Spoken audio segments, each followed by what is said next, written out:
एक छोटा सा गांव था जहां लालू नाम का एक लड़का रहता था। उसकी जिंदगी बहुत अकेली थी क्योंकि उसके पास ना माँ थी ना पिताजी। लेकिन एक दिन उसकी जिंदगी पूरी तरह बदल गई जब उसे रास्ते में एक छोटा सा कुत्ता मिला जो ठंड से कांप रहा था। लालू ने उसे तुरंत उठाया और प्यार से कहा, आज से तुम मेरे दोस्त हो, और उसने उसका नाम रखा शेरू। धीरे धीरे दोनों की दोस्ती इतनी गहरी हो गई कि वे हर समय साथ रहने लगे, साथ खाना खाते, साथ खेलते और साथ ही सोते थे। अब लालू कभी भी अकेला महसूस नहीं करता था।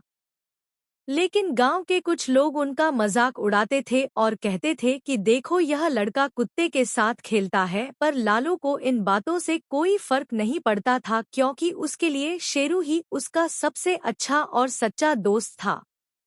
एक दिन गांव में एक खतरनाक चोर आ गया जो रात के अंधेरे में लोगों के घरों में चोरी करता था। पूरे गांव में डर का माहौल था और सभी लोग परेशान थे कि इस चोर को कैसे पकड़ा जाए।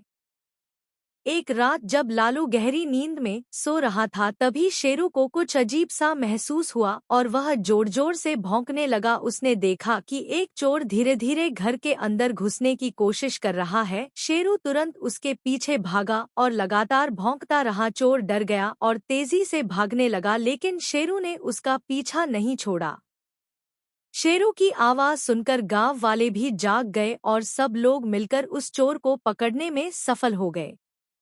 अगले दिन पूरा गांव शेरू की बहादुरी की तारीफ कर रहा था। सभी लोग कह रहे थे कि यह कोई साधारण कुत्ता नहीं बल्कि एक सच्चा हीरो है। उस दिन के बाद किसी ने भी लालू का मजाक नहीं उड़ाया बल्कि सभी उसकी इज्जत करने लगे। लालू बहुत खुश था क्योंकि उसे सिर्फ एक दोस्त ही नहीं बल्कि एक सच्चा रक्षक और हीरो मिल गया था। और इसी बात से हमें यह सीख मिलती है कि सच्चा दोस्त हमेशा हमारे मुश्किल समय में हमारे साथ खड़ा रहता है।